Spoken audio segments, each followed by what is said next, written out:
In a few of my previous videos, I touched on the topic of the liturgical calendar, and I'm sure that this topic will keep coming up because it is a very important part of liberal Catholic practice. So today, I'd like to take a deeper dive and explain what the liturgical calendar is, how we can use it in our worship and the benefits that it can bring, and also what the different liturgical colours mean. So stick around until the end if you'd like to find out more about this important topic for Christian worship.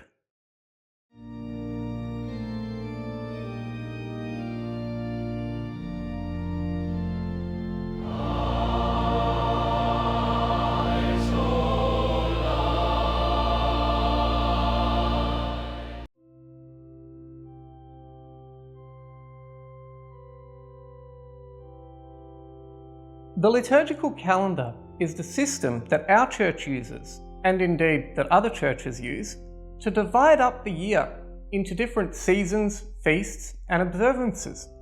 And for each of these different feasts and observances, we have some readings that are set.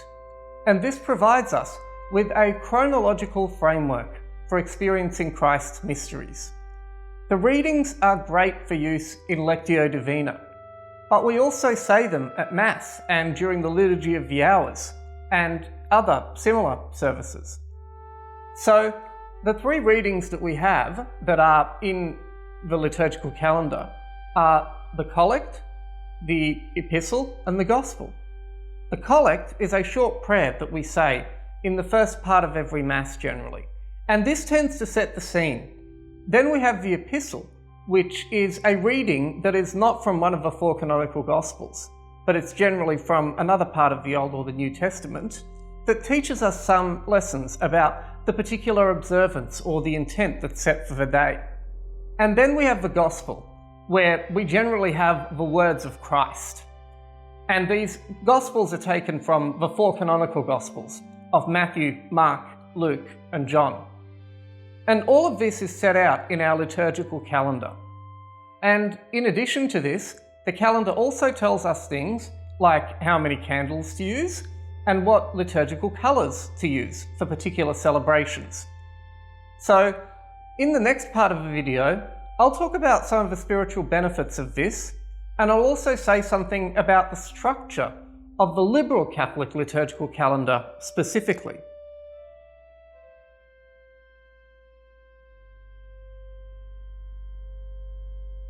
So you may be wondering, why have a liturgical calendar? Well, there's a number of reasons, and there's a number of benefits that following a liturgical calendar can bring to our spiritual practice. One of the biggest things that it gives us is some consistency and order, and a structured way to explore Christ's mysteries. If you actually go to church every day of the year and see what happens on each of the days that's in the liturgical calendar, you can see that we actually go through Jesus' life in a chronological way. We explore the Nativity and important events in Jesus' life, such as the Epiphany, the presentation at the temple, the Transfiguration, and then Easter. And then we have the second part of the church year, which I'll talk more about in the next part of the video, during which we actually put all of the spiritual blessings that we receive in the first half into practice. This helps us to order our lives around the mysteries of Christ, which can help give more depth to our worship. And one thing that I personally have found by attending church services year after year is that you always get something new out of this each year, because each year we advance, we grow, we evolve spiritually. And this then means that the next time that this same intent comes around, rather than it being a repetition, we'll actually find something new in it. And this reminds us of the cyclical nature of time and the seasons. And if you ask me, it also gives us a little taste of this mystical eternity that is God's existence, because the liturgical calendar is cyclical, just as time is cyclical, and just as really everything in the universe appears to be organised in cycles. The movements of the planets and the stars, It all happens in cycles, in phases that repeat over and over, some on a much smaller scale, some on a much larger scale. Even things like the orbits of electrons around atoms, if you want to get to the very, very minute details of life. Everything seems to happen in cycles, so I believe that having a liturgical calendar is a great way for us to connect with some of these cycles. So in the next part of the video, I'll talk about the particular way that the liberal Catholic Church has chosen to structure this calendar to take full advantage of these cycles.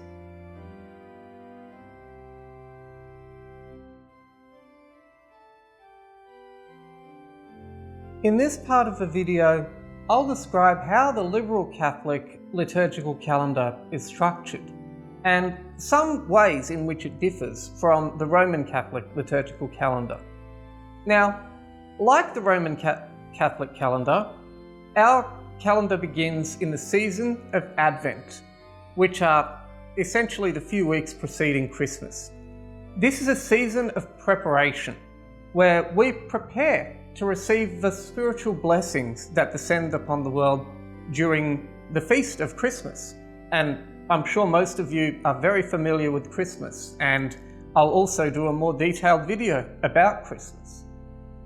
After Christmas, we then have the Feast of the Epiphany, and we have a few other feasts where we actually celebrate some aspects of the Lord's life, such as the presentation at the temple and the Transfiguration.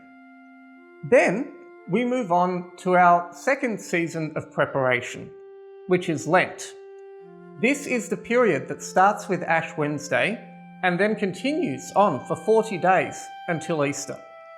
And this season is meant to be a season of very intense spiritual preparation. And usually people will give something up or will perform some special spiritual practices in order to more fully prepare for the wonderful festival which is Easter. Now, in its fullest form, we love to celebrate the Easter Triduum, the 3 days of Easter. And these really are 4 days because they actually start on Maundy Thursday, where it's the only day of the year where in the liberal Catholic Church we celebrate our Holy Eucharist after midday. And we celebrate and commemorate the Last Supper on this day. And then we have Good Friday, Easter Saturday, and Easter Sunday. And during this time, we celebrate the Paschal mystery and Jesus Christ's resurrection. And this then leads to a wonderful 40-day season known as Eastertide. And during this time, we celebrate the time when Christ walked the earth in his resurrected form and taught more lessons to the apostles. During this time, we also burn a Paschal candle. I'll say a little bit more about this probably during Eastertide next year. I'll do some more specific videos about this wonderful festival and this wonderful season. But then this season ends with the Ascension, which marks the day when Jesus Christ ascended into heaven in front of his apostles. And then we have Pentecost, which happened exactly 9 days after the Ascension, which is when the Holy Spirit descended upon the apostles and filled them with the power that they needed in order to spread the gospel around the world. Then, after Pentecost, we actually have the second half of the church year. Now, I mentioned in this first half, there were a whole bunch of festivals and a whole bunch of celebrations. There is a massive outpouring of spiritual grace on the world during this first half of the church year. Then in the second half, we go into the season of Trinity. Now, this is different to the Roman Catholic liturgical calendar, where in the Roman Catholic tradition, they call this ordinary time. But we like to give it a name. We call it Trinity because it begins with Trinity Sunday, when we celebrate the mystery of the Holy Trinity. And during each of these Trinity Sundays, we have an intent that's appointed for the day. And the Collect, Epistle and Gospel explores this intent. And each of these intents are characteristics or features that we should explore in order to become better Christians. For example, last week's intent was for Trinity 6 was steadfast service. This week, for Trinity 7, the intent is purity. Next week, we've got the 8th Sunday after Trinity, which is the intent of wisdom. And these intents are really good things to meditate on. I mentioned before Lectio Divina. It is great to actually do Lectio Divina with the weekly readings, because that then provides us with a deeper understanding of the intent and an appreciation for how we can actually apply the lessons to our lives. So, another thing that I should mention is that in addition to all of these different seasons, we also have festival days, such as festivals of Our Lady and festivals of saints, for example, the patron saint of a church. Here on the Gold Coast, I'm in the parish of St. Michael and All Angels, so our Saints' Day is the feast day of St. Michael. We also celebrate things like the Assumption and the Nativity of Our Lady and other major festivals, which are probably fairly similar to the festivals that are celebrated in the Roman Catholic Church. But with the main difference being that we use the term Trinity rather than ordinary time. And we also have a slightly different focus in our readings and a slightly different way that our readings are chosen. In the Roman Catholic Church, you can have a different reading for every day, and these readings are chosen according to a reasonably complicated formula that repeats from year to year. In the Liberal Catholic Church, though, we just choose one reading and we have that set of readings for the entire week. In my view, this is quite a good system. Even though it means that we don't get through the entire Bible in any year, what it does mean is that we repeat the same readings throughout the whole week, which can truly help them sink in and help us get the biggest benefits out of them through repetition, because that then helps us remember the content. And it then helps us to find parallels between the things that we may have read and our daily lives, rather than just reading something once or twice and then completely forgetting about it. So, another thing that's worth mentioning about the structure of our calendar is that we have different types of feast days. We have fixed feasts, which always happen on the same date every year. And the best example of this is probably Christmas, which always happens on the 25th of December. We also have movable feasts, and these are feasts that can change from year to year, and they're generally linked to lunar cycles rather than solar cycles. Easter, for example, is a movable feast. It doesn't happen on the same day every year, but it happens on a day between the 22nd of March and the 25th of April, according to a formula which is related to the cycles of the moon. So that's essentially the structure of the Liberal Catholic liturgical calendar.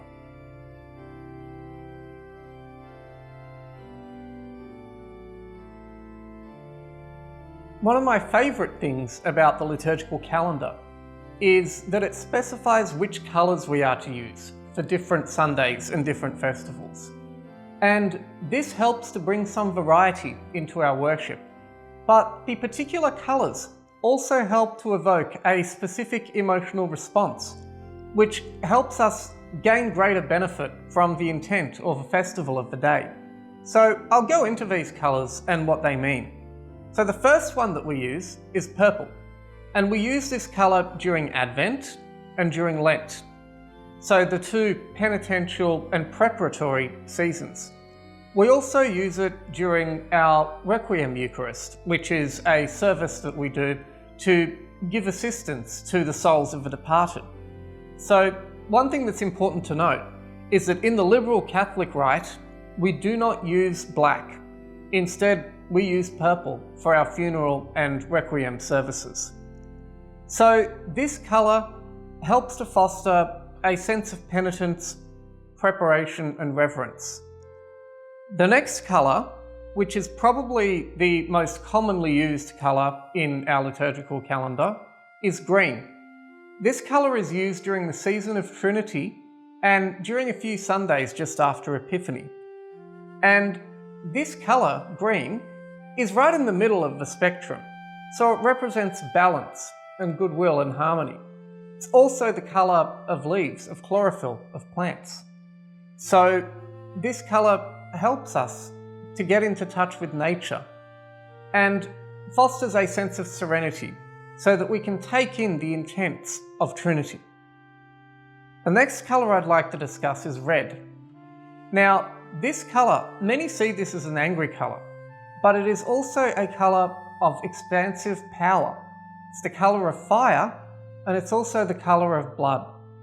So we use red on days dedicated to the Holy Spirit, hence the fire, the cleansing, loving fire of the Holy Spirit, the fire that appeared on the apostles' heads during the season of Pentecost. And we also use this colour on days that are dedicated to martyrs, so people who died for the sake of Christianity. The next colour that I'll discuss is white. Now, white is a synthesis of all the other colours, and hence we use this colour on major festivals, such as Christmas, Easter, festivals of saints who weren't martyrs, such as on St. Michael's Day, and festivals of Our Lady. Now, this colour, like I said, it combines all the other colours. It is the colour of joy. It is the colour that's probably the most used in our rite. Not in terms of how many Sundays it's used for in the calendar, but just in terms of how many white things are around during a church service. You'll generally see that most of the altar cloths and frontals and everything tend to be white. And the last colour that I'll discuss is rose, which is a pink colour. This colour is really only used twice in the liturgical year, and its use is actually optional. Not all parishes actually use rose. But we use it on Laetare Sunday, also known as Refreshment Sunday, which is one of the Sundays in Lent, and we use it on Gaudete Sunday, which is one of the Sundays in Advent. Now, as I mentioned before, the seasons of Lent and Advent are penitential and preparatory seasons, where people generally will take on some more rigorous spiritual practices than what they might otherwise be doing during their daily lives. And these two Sundays are meant to provide a break from that. So for example, if you've decided that for Lent you're not going to be eating meat, you might be able to eat some meat on Refreshment Sunday. And the use of rose on these days, as opposed to purple, which is the usual colour during these seasons, is meant to convey this levity and this permissiveness, if you will.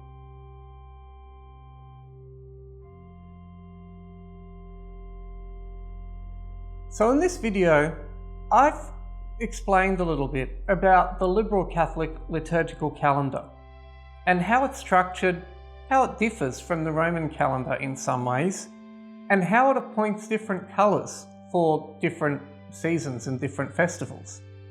So I encourage you to think about these things. And another thing that you might want to reflect on is that when you are doing the readings and the prayers from the liturgical calendar, you're not the only one doing them at that time. Anyone else who's using the calendar is also doing them. So you're not praying alone, you're actually joining a community of people worldwide who are all praying for the same intents, reading the same readings. This helps to enhance our collective worship and the spiritual grace that we bestow upon the world through our prayer and our spiritual work. I believe that this is a very wonderful and beautiful thing, and something that makes the liturgical calendar a truly excellent contribution of Christianity to the world of spirituality and spiritual development.